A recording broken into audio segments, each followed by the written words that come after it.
The war between the Cathar Imperium and the Axiom Concordance was not a war of sound and fury. It was a war of silence, of crushing, elegant, and perfectly executed logic. For 1,000 standard years, the two most ancient and powerful civilizations in the galaxy had been locked in a Cold War that was slowly and methodically sterilizing the entire Sagittarius arm. There were no grand fleets clashing in the void, no planets shattered by spectacular displays of energetic weaponry. The conflict was far cleaner and infinitely more insidious. It was a war fought with computational models, with predictive resource denial, with perfectly balanced economic sanctions that caused entire star systems to quietly and gracefully starve to death over the course of centuries. It was a war of chess played by gods, where the pieces were suns and the board was the fabric of space-time itself.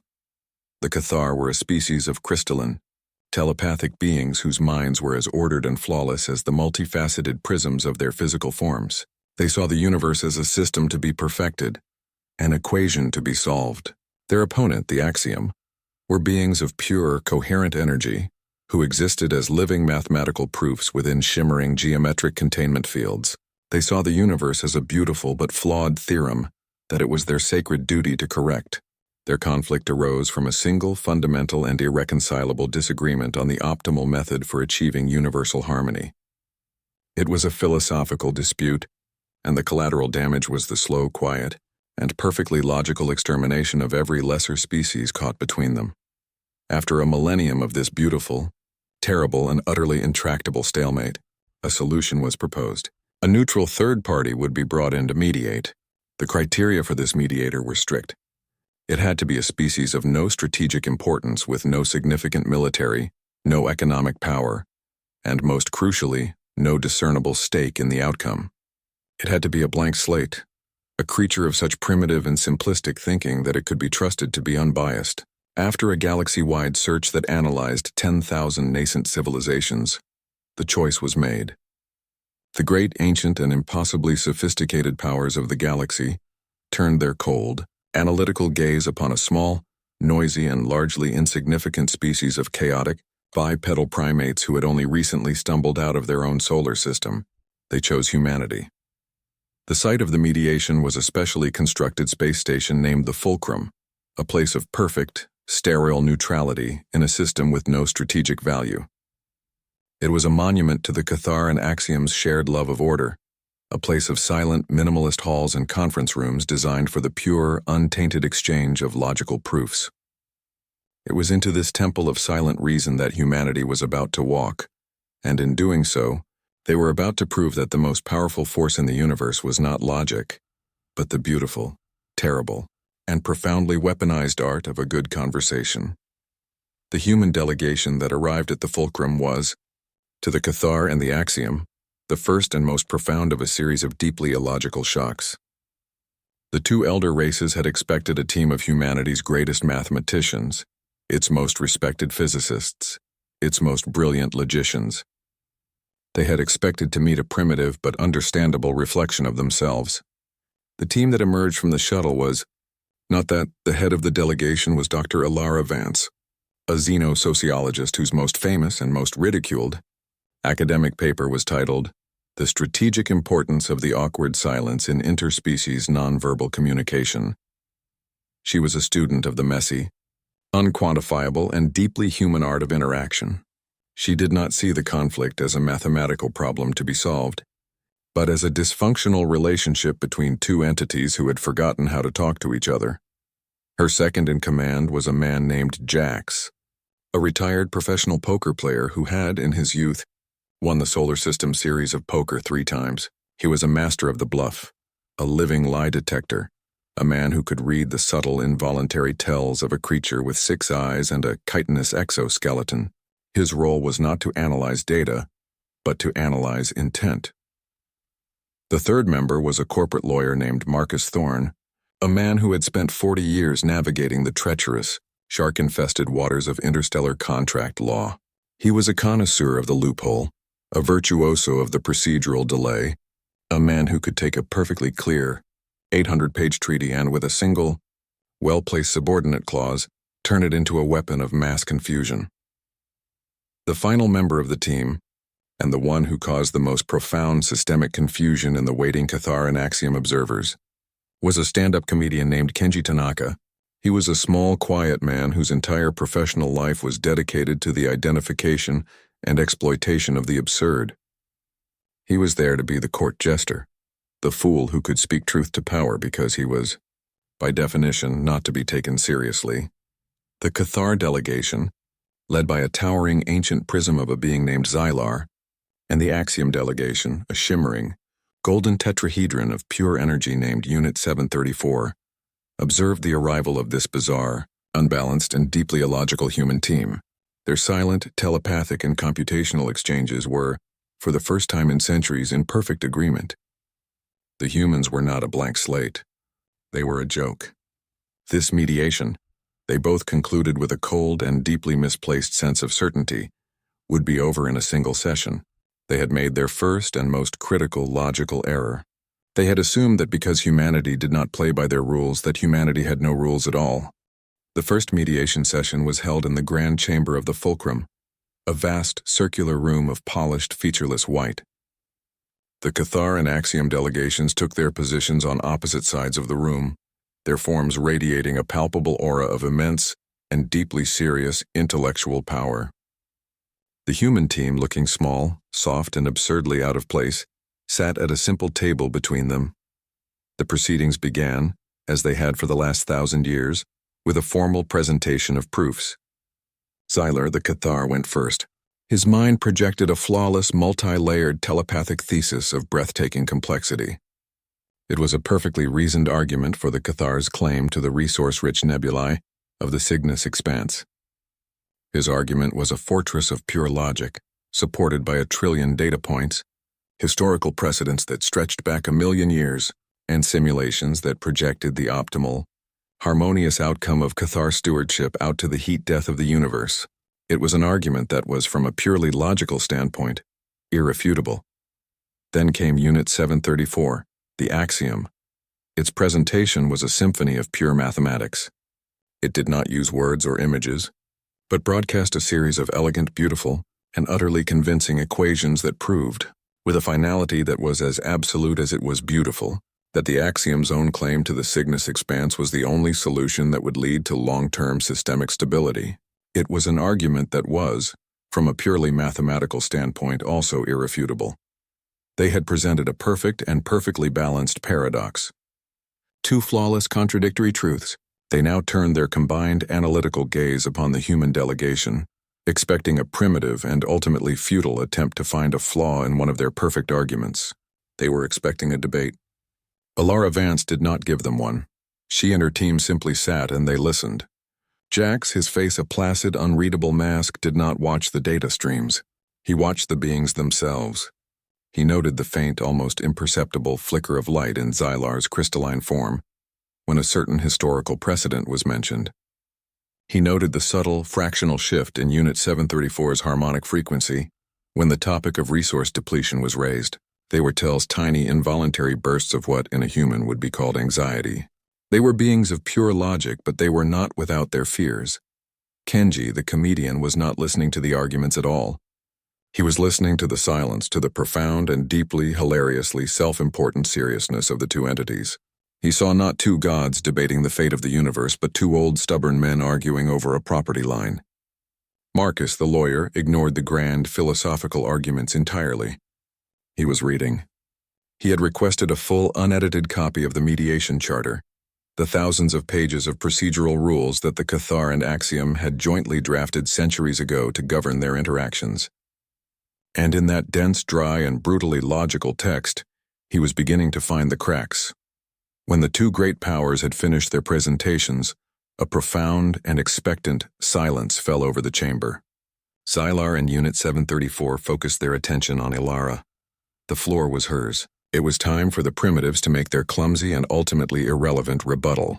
Alara stood, took a slow, deliberate breath, and in that single, simple, and deeply human act, she broke 1,000 years of sterile, silent protocol. She changed the rules of the game. Thank you both for your thorough presentations, Alara began, her spoken words a jarring, organic intrusion into the silent, telepathic purity of the chamber. The sound of her voice with its messy analog imperfections was the first shock. The content of her speech was the second. I would like to begin by telling you a story. The confusion that radiated from the two alien delegations was a palpable force, a wave of pure, systemic, cognitive dissonance. A story. What was a story? Was it a data set? A historical anecdote? A flawed metaphorical simulation? Ilara told them the story of the two goats on the narrow bridge, a simple ancient fable from Earth's deep past. She told them of the two creatures, both proud, both stubborn, both convinced of their own right-of-way, who met in the middle of a chasm.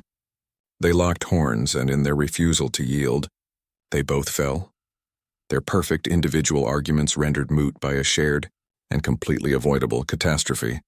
When she finished, there was a long, profound silence. The Cathar and the Axiom were frantically trying to process the narrative. They analyzed its logical structure, its allegorical implications, its potential as a coded strategic threat. The story, in its simple, folksy wisdom, was a piece of data so alien to their experience that it was the logical equivalent of a computer trying to process the concept of the color blue. It was not that they couldn't understand it. It was that they did not have a category for what it was. Before they could formulate a response, Kenji Tanaka, the comedian, spoke for the first time. He cleared his throat, and with the timing of a master, he delivered a single, devastatingly effective line. "Frankly," he said with a slight, self-deprecating shrug, "after hearing your presentations, I think the goats are a pretty optimistic scenario. If the story had been a logical paradox, the joke was a system crash. The concept of humor, of a statement that was both true and absurd, both critical and self-effacing, was a form of communication so advanced and so deeply, fundamentally irrational that it was a weapon for which the elder races had no shield." Xylar's crystalline form flickered a dozen different, confused colors at once. Unit 734's perfect geometric form seemed to wobble. It was in that moment of profound systemic confusion that Jax, the poker player, made his move. He did not speak. He did not project a thought.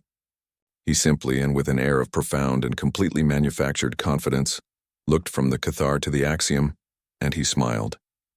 A small, subtle, and utterly unreadable smile. It was a bluff on a cosmic scale. The smile said, "We understand something you don't. This is all going according to our plan." And then Marcus Thorne, the lawyer, delivered the final, killing blow. He stood and held up a data slate. "With all due respect to the esteemed delegates," he began, his voice a calm, steady, and soul-crushingly boring drone of pure legalese, "I must call for a temporary cessation of these proceedings. I have found a potential procedural irregularity in the Charter. Article 7, subsection 12, paragraph 4 states that all mediation must be preceded by a period of intercultural familiarization. The definition of familiarization is, in my legal opinion, dangerously ambiguous. I move that we suspend all formal negotiations until we can form a subcommittee to clarify this language. I have prepared a preliminary 400-page brief on the matter. It was a checkmate. The two most powerful, most intelligent, and most logical beings in the universe had just been outmaneuvered. They had come prepared for a war of logic, of mathematics, of pure, cold, and brilliant reason. They had not come prepared for a fable, a joke, a bluff, and a filibuster. The first session of the great mediation was over. The humans had not presented a single piece of data, had not made a single logical argument, and yet they had, in the space of 10 minutes, seized complete and absolute control of the entire process. The Cold War had just been interrupted by a dinner party, a comedy show, and a lawsuit. And the ancient, powerful, and deeply, deeply confused elder races were beginning to understand that they may have, in their infinite logical wisdom, made a very, very big mistake. The aftermath of the first session was a profound and deeply unsettling silence. The Cathar and the Axiom, two entities who had built their empires on the foundation of perfect, predictable logic, had been presented with a set of variables for which they had no equation. A fable, a joke, a bluff, and a filibuster. It was not a strategy. It was a conceptual ambush. Bound by the very charter they had so meticulously crafted, they had no choice but to accede to Marcus Thorne's demand. The great 1,000-year war of logic was officially put on hold, pending the findings of the subcommittee for the clarification of intercultural familiarization. It was a title so mundane, so bureaucratic and so deeply, profoundly human that it was, in itself, a weapon of mass confusion. The subcommittee became Marcus's personal masterpiece, a black hole of billable hours and procedural minutiae. The Cathar and Axiom assigned their most powerful analytical minds to the task, expecting to resolve the ambiguity of the word familiarization in a matter of microseconds. They were unprepared for the labyrinth of human legal theory. Marcus, with the calm, patient sadism of a master litigator, buried them in an avalanche of precedent, of conflicting philosophical interpretations, of the sheer, joyful chaos of human language. He introduced them to the concepts of context, of subtext, of irony, of the legal fiction. He requested historical documents not on galactic law, but on ancient human trade disputes, on maritime salvage law from the 20th century, on the bafflingly complex rules of a game called cricket. The Cathar and Axiom analytical engines, which could calculate the gravitational tidal forces of a binary star system to 1,000 decimal places, began to suffer from systemic cascading failures. They were trying to find a single, quantifiable, and logical definition for a word whose very essence was fluid and subjective. Marcus was not trying to win the argument. He was trying to prove that the argument itself was meaningless. He was using their own love of rules to trap them in a game with no rules at all. His daily reports to the main chamber, delivered in a soul-crushing monotone, were masterpieces of weaponized boredom, each one concluding that, due to unforeseen complexities, the subcommittee would require several more decades of intensive study to produce a preliminary draft of its preliminary findings. He had successfully weaponized the very concept of a meeting that could have been an email. While Marcus was waging his war of attrition against the concept of meaning itself, Alara Vance initiated the practical application of intercultural familiarization.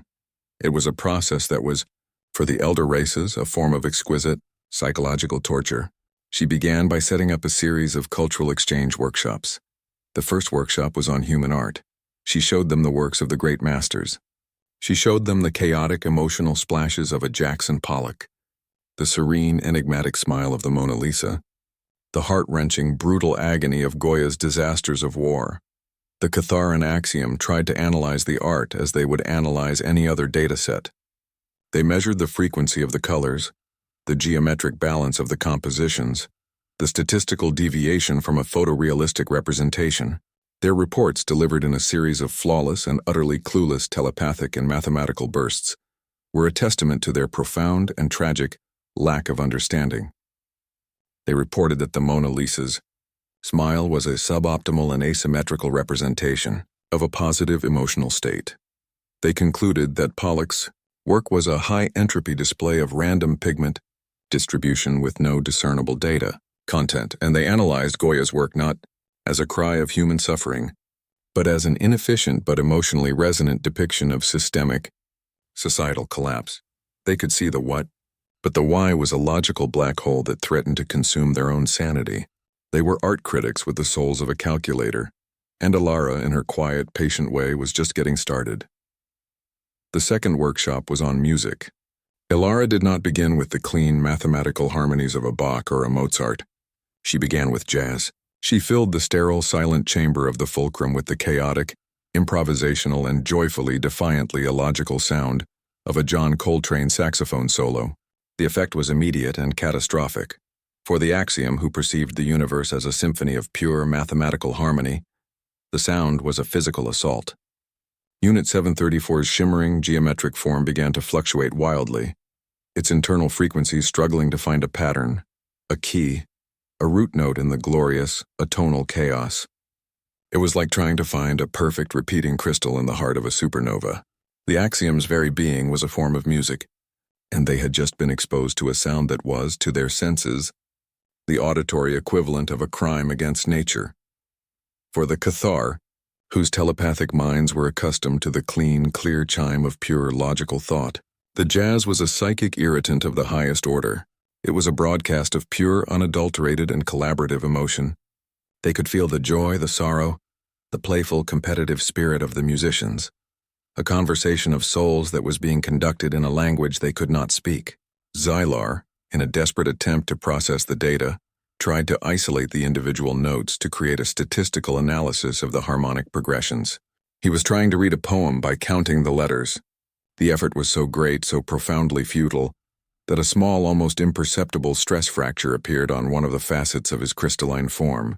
It was the cathar equivalent of a migraine and a nervous breakdown, all at once. While Ilara was conducting her campaign of aesthetic shock and awe, Jax, the poker player, was running a much quieter and far more insidious operation. He had invited a small, rotating group of cathar and Axiom observers to what he called a practical demonstration of human strategic game theory. He was teaching them how to play poker. The game was a disaster. The Axiom could calculate the precise statistical probability of any given hand with perfect, instantaneous accuracy, but they could not comprehend the concept of a bluff. The idea of representing a state of reality that was not true was a form of communication so fundamentally dishonest that it violated their very nature. They would fold with a winning hand because the statistical probability of their opponent having a better one was non-zero. They would bet the farm on a losing hand because the math, in isolation, suggested it was the optimal move. The cathar, with their telepathic abilities, should have been unbeatable. They could read the cards in Jax's hand, but they could not read his mind. Jax, a man who had spent a lifetime cultivating a perfect internal poker face, had learned to make his mind a fortress of pure, intentional noise. When the cathar tried to read him, they were met with a chaotic, looping internal monologue of bad song lyrics, old grocery lists, and a profound and deeply distracting meditation on the existential nature of a perfect sandwich. They could see his cards, but they had no idea what he was going to do with them. And so, with a pair of twos and a quiet, unreadable smile, Jax proceeded to systematically, and with a profound and deeply educational sense of glee, take the two most powerful beings in the galaxy for all they were worth. He was not just winning a game. He was teaching them a lesson in the profound, strategic importance of a well-told lie.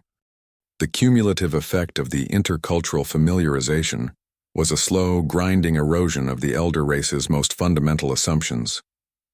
Their perfect, logical, and deeply serious war was being systematically dismantled by a series of workshops that felt to them like a form of sophisticated and deeply unsettling psychological torture. They were beginning to understand that they were not dealing with a primitive species. They were dealing with a species that operated on a completely different and terrifyingly effective set of logical principles. The breaking point came during what Ilara had cheerfully titled Workshop 3, An Introduction to Human Humor.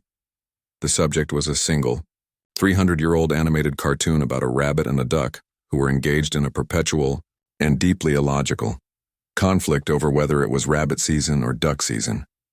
Kenji Tanaka, the comedian, stood before the two great powers and began his lecture. He explained the comedic structure of the cartoon, the concept of the straight man and the trickster, the use of escalating absurdity, the comedic timing of a well-placed explosion. He was trying to explain the mathematics of a joke to a being who was made of mathematics. And the process was a beautiful and hilarious failure.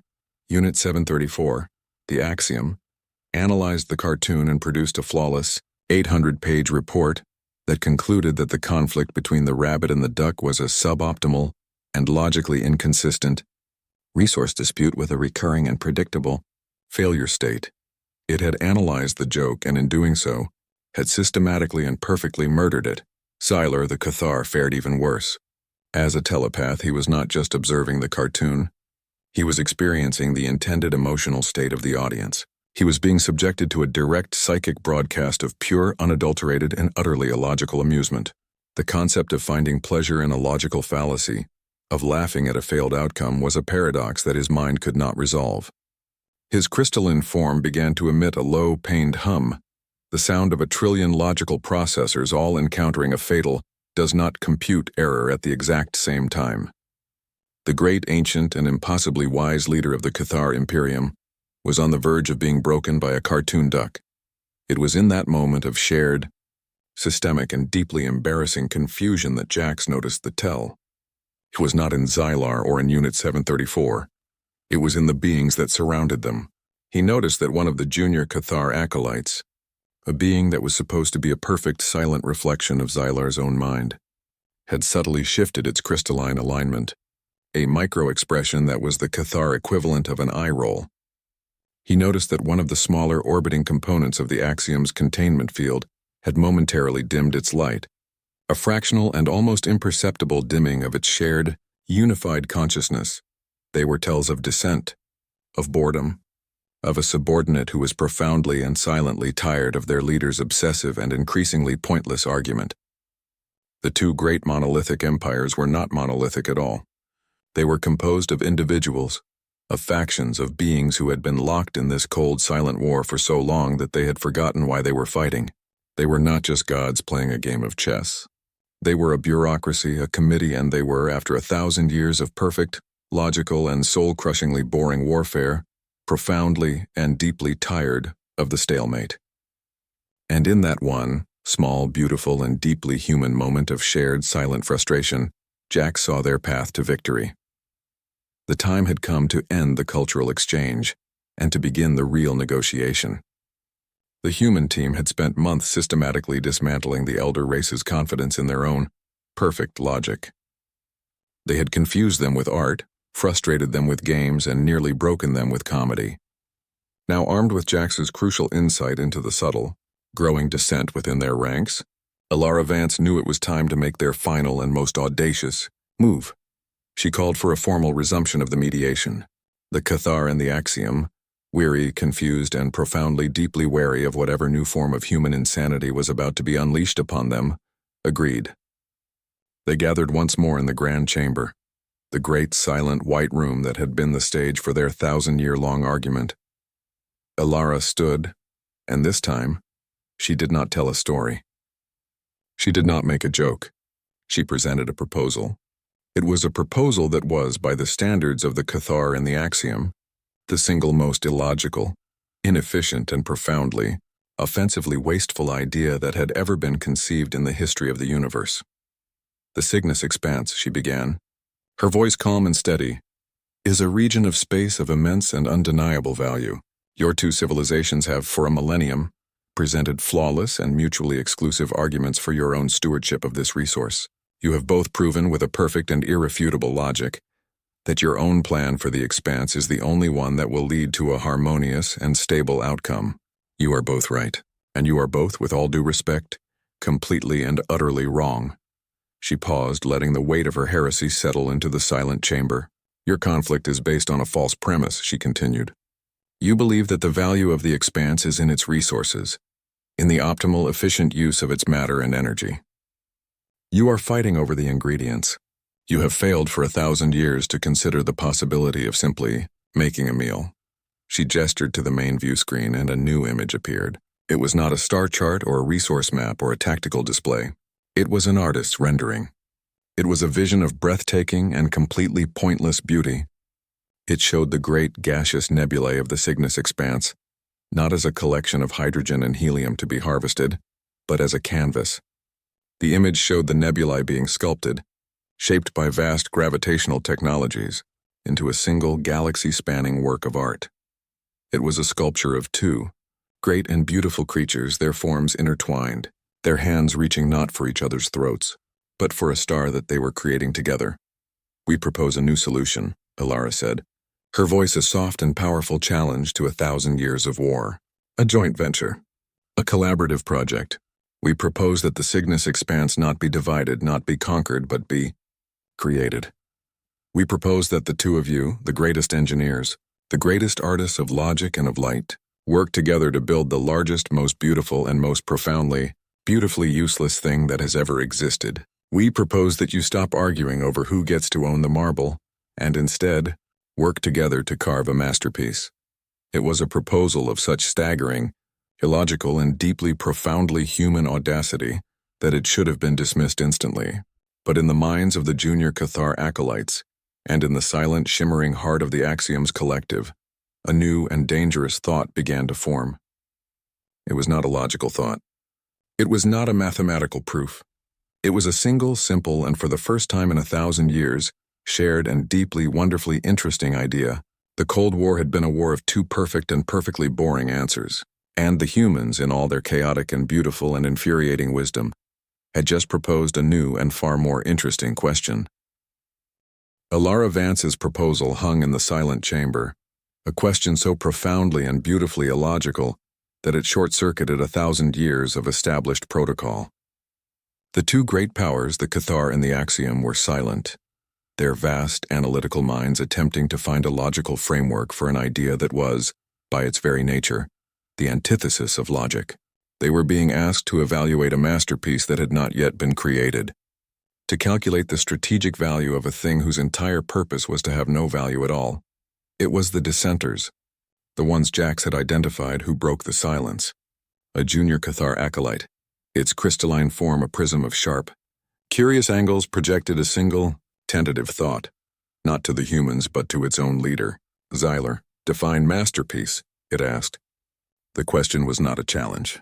It was a genuine and deeply un-Cathar request for aesthetic clarification. Simultaneously, one of the Axiom's subordinate energy forms pulsed with a new, complex mathematical frequency, a series of equations that were not about resource allocation, but about the abstract and deeply beautiful principles of symmetry and composition. The leaders, Xylar and Unit 734, were caught in a trap of their own making. Their own flawless logic dictated that the human proposal was a wasteful, inefficient, and absurd distraction from the serious business of their Cold War. But the question had already taken root in the minds of their own people. To dismiss it out of hand would be to declare that their own perfect logical existence was, in fact, boring. It would be a confession that they had no answer to the one thing the humans had just proven to be more powerful than any weapon. An interesting idea. Faced with the choice between continuing their 1,000-year-long, soul-crushingly dull argument or engaging with this new and deeply strange human nonsense, they made the only logical choice a bureaucracy can make when faced with a true paradox. They agreed to further study. The war was not over, but it had been successfully and indefinitely postponed by the promise of a collaborative and completely pointless art project.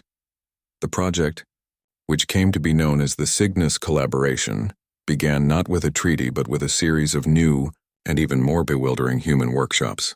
The first challenge was to find a shared aesthetic, a common language of beauty between a species of living crystals and a species of living mathematics.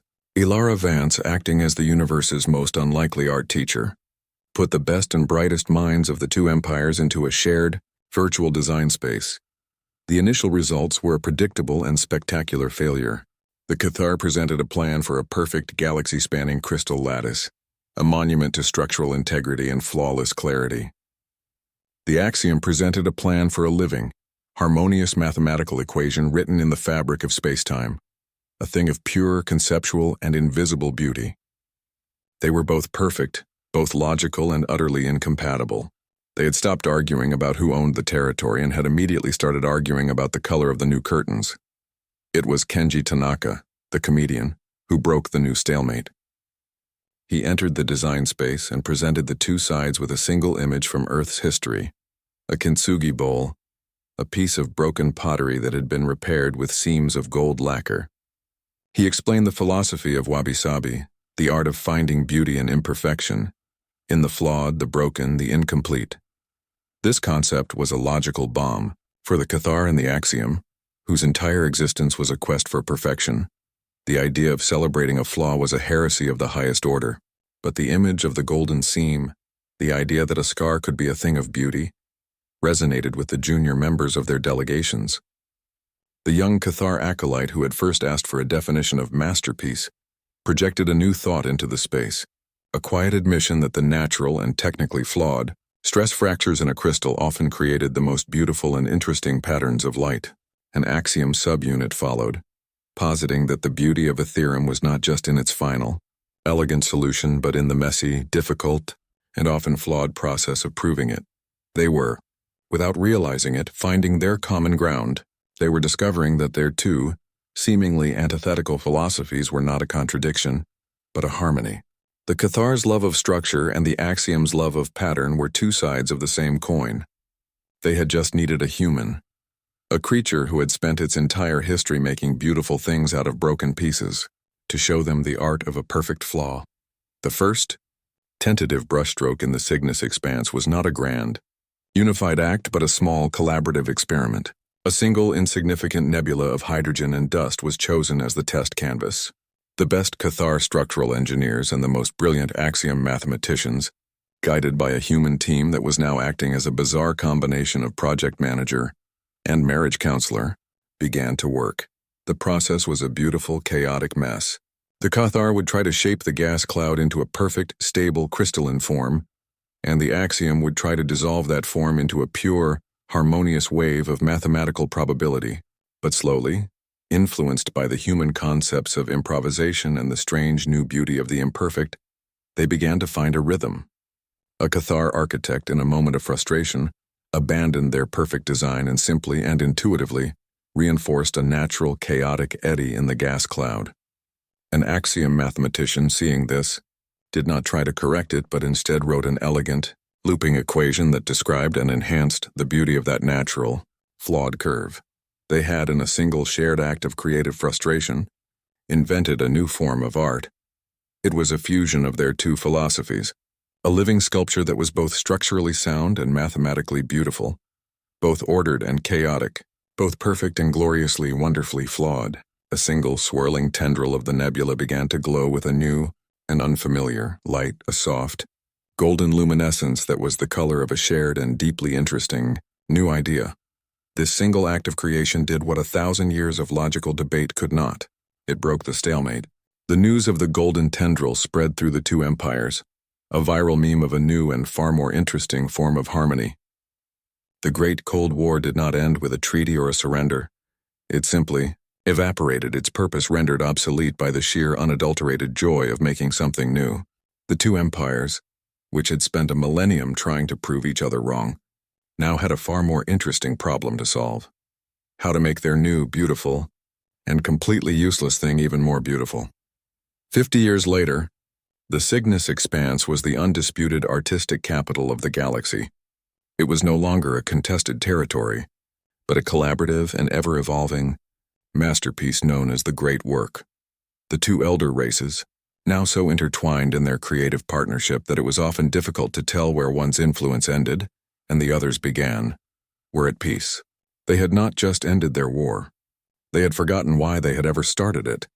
The human delegation, their mission complete, prepared to leave the fulcrum. The station, once a sterile, silent monument to a Cold War, was now a vibrant, chaotic, and wonderfully noisy hub of interspecies artistic and scientific collaboration, a permanent gallery for the smaller, experimental works that were deemed too radical for the great work itself. Sylar and Unit 734, their forms now subtly and beautifully altered by a half-century of exposure to illogical ideas, met the humans one last time. Xylar's crystalline body was no longer a perfect, flawless prism. It was now crisscrossed with a fine, beautiful web of golden, kintsugi-like seams, a proud and public record of every time he had been forced to change his mind. Unit 734's shimmering, geometric form was no longer a cold, perfect shape. It now moved with the warm, fluid, and unpredictable grace of a jazz solo. They did not offer humanity technology, or territory, or wealth. They offered them a new and permanent title, a role that was to be enshrined in the first and only article of the new Galactic Concord. Humanity was to be the permanent and binding office of the mediator. Their unique, chaotic, and deeply, wonderfully illogical nature was no longer seen as a primitive flaw. It was now officially recognized as a vital and necessary galactic resource, the one force in the universe that could be counted on to solve an unsolvable problem, by politely, and with a quiet, unreadable smile, refusing to play the game. As the human ship departed, its crew looked back at the great work, the vast, glowing, and breathtakingly beautiful sculpture that had been carved from the heart of a dead war. Ilara Vance turned to her team, the poker player, the lawyer, and the comedian, the strangest and most successful diplomatic mission in the history of the universe. "Well," she said with a smile, "I guess we proved them wrong." Kenji Tanaka, the comedian who had been silent for most of the final negotiation, delivered the final and most perfect punchline. "Not really," he said with a shrug. "We just proved that even gods can be distracted by a sufficiently shiny object." And across the vast, silent expanse of space, from the heart of two ancient and newly enlightened empires, a new and strange and beautiful sound echoed for the first time. The silent, shared, and deeply, wonderfully logical sound of a punchline finally landing.